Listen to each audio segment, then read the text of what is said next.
Okay, so this video is going to talk about what you need to know about the direct writing SOL test, and this is either going to take place on March the 12th or 13th for the Eagles team, and if you're on another team it will take place later in the week. And I'm going to try to give you some strategies that will help you to be successful on the direct writing SOL test. So my first suggestion to you is to make sure that you read the prompt and underline what to write. And I'm going to go over the strategies of that in just a little bit. I want you to plan to spend about 30 to 45 minutes pre-writing. Now that can be in any form that you want, and you will have paper. You'll need to bring paper to the test with something to write with. You'll have a clipboard, so you'll be able to write on your paper any kind of pre-writing that you want to do for the prompt. You'll need to spend about an hour on the rough draft, and I want you to stop frequently and read what you have written. You're in a high anxiety situation, and your brain may be moving faster than your hands are moving. And so it's going to be important that you stop frequently and make sure that you're on track with what you want to say. Okay, make sure you revise. Add your strong vocabulary, any similes, metaphors, sensory language, descriptive language. Make sure you do your editing.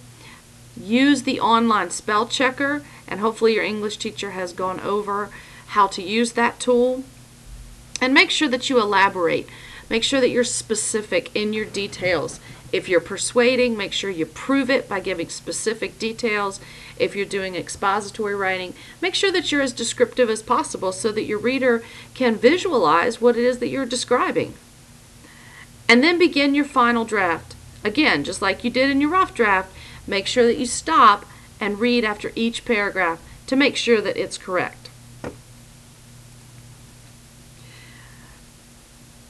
Make sure that you write your rough draft on your own paper. Make sure you write it out and that you've looked at it and thought about it. Only the final is going to go on the test screen. This is the only thing that the scorers will look at. They are not going to score your rough draft, but you want to make sure that you do a rough draft so that you can revise and make sure that it is the best that it can be. Do not skip lines on the final. You only have 52 lines that you can use for typing, so that's not that much, and you want to make sure that you use every space possible. Once you get to the end of the 52 lines, you are not going to be allowed to type anymore, so skipping lines is going to waste valuable space. Like I said before, make sure that you bring your pen and paper to the test site. You can also bring a highlighter or a colored pencil to use for revising. Make sure that you indent your paragraphs. There is a tool on the test site that you can use to indent, and it is going to be very important that you indent. Do not skip a line in between your paragraphs, just indent so that your readers can see that you know where those paragraphs start. Also, make sure you bring something to read after you finish your test in case it's not the beginning of third block and you need something to do. Alright, now this next part is very important because your test administrator is not going to be able to do anything for you other than give you basic directions about how to use the tools.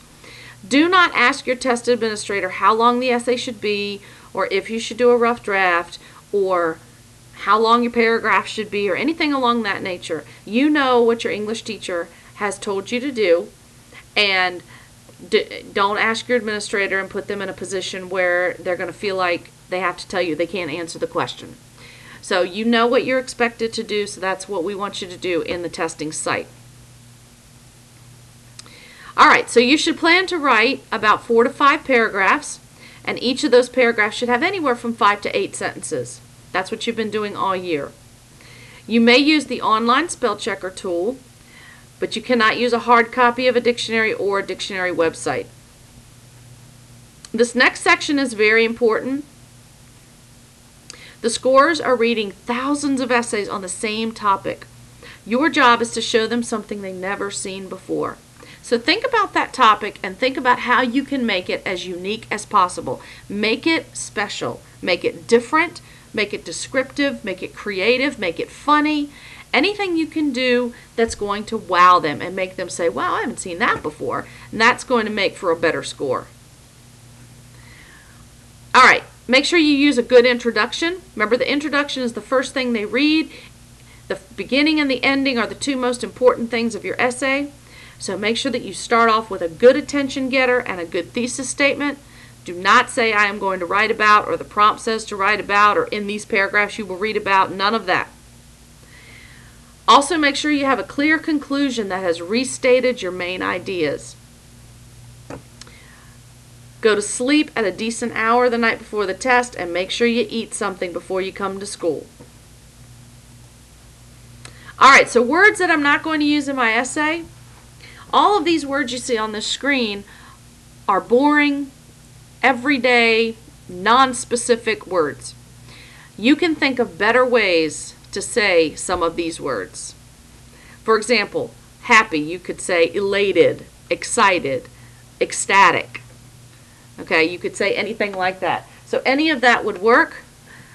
So you can use better words, be more descriptive, so that your reader will know exactly what you're saying.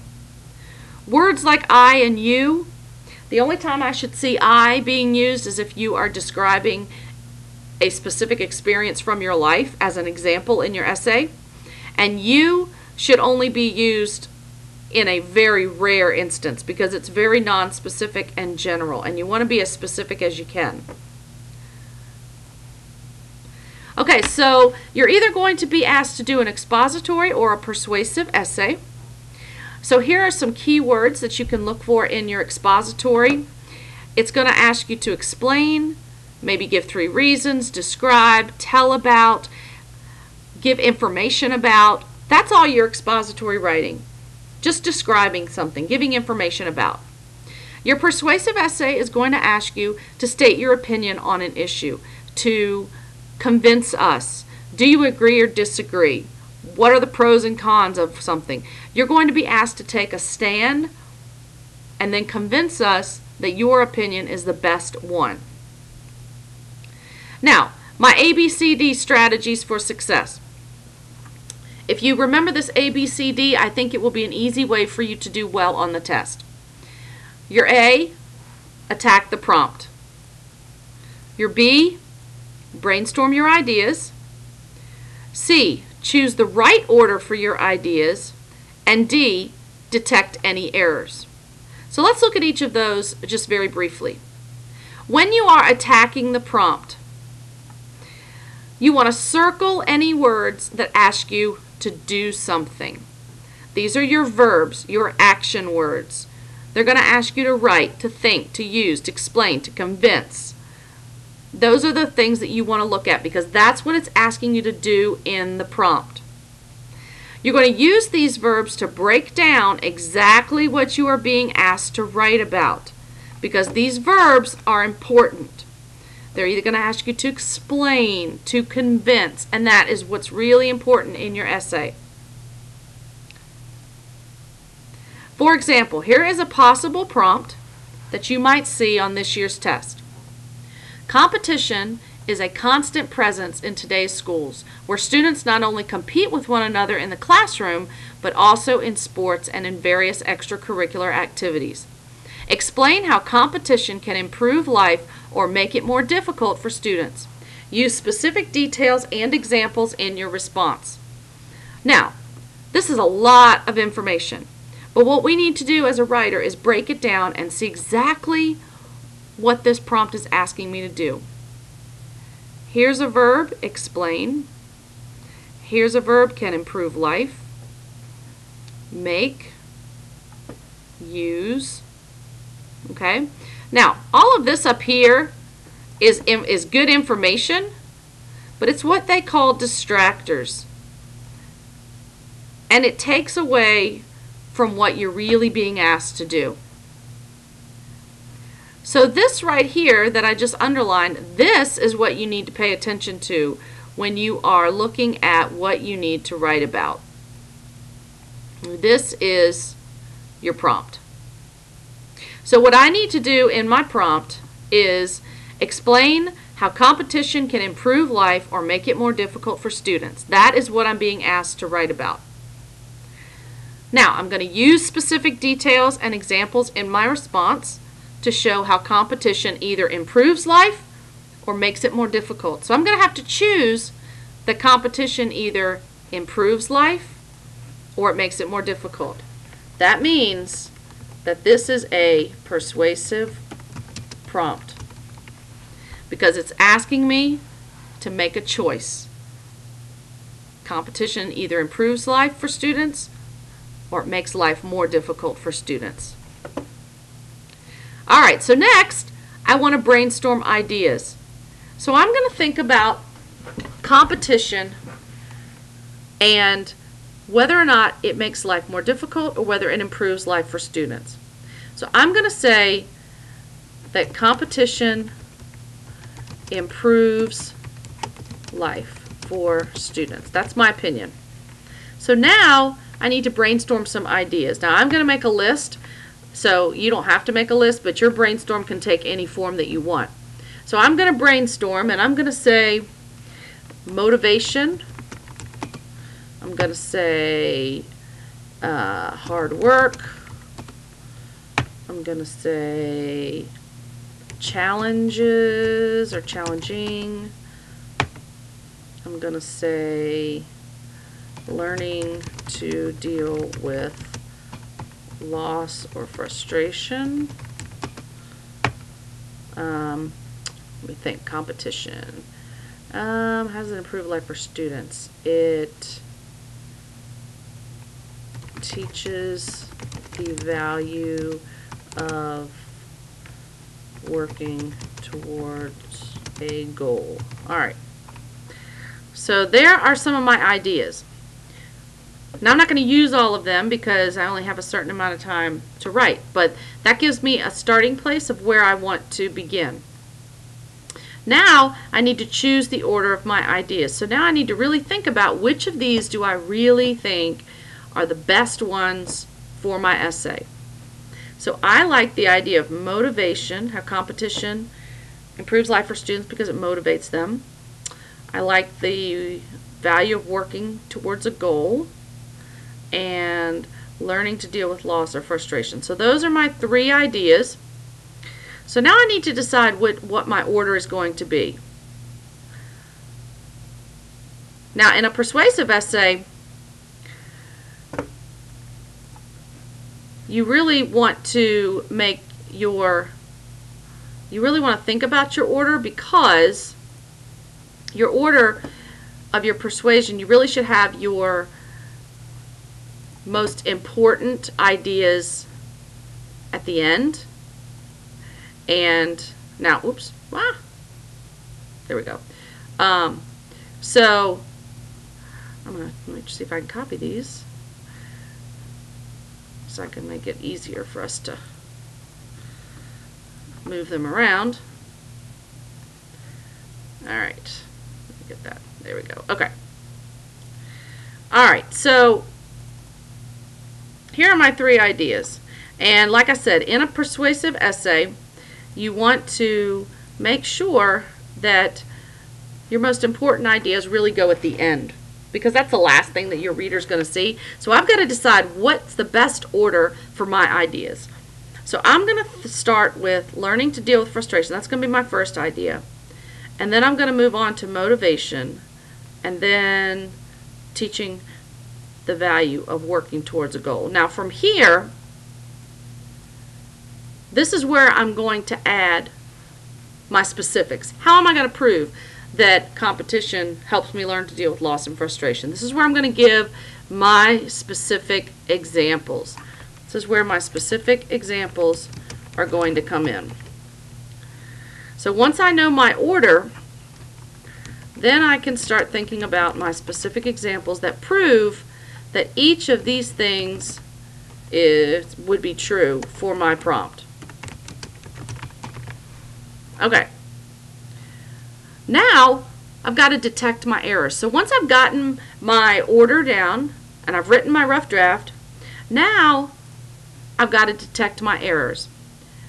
And I want you to think about the word star, because that's going to help you to think about how you're going to detect your errors. So for your S, that's going to be, whoops, make this bigger.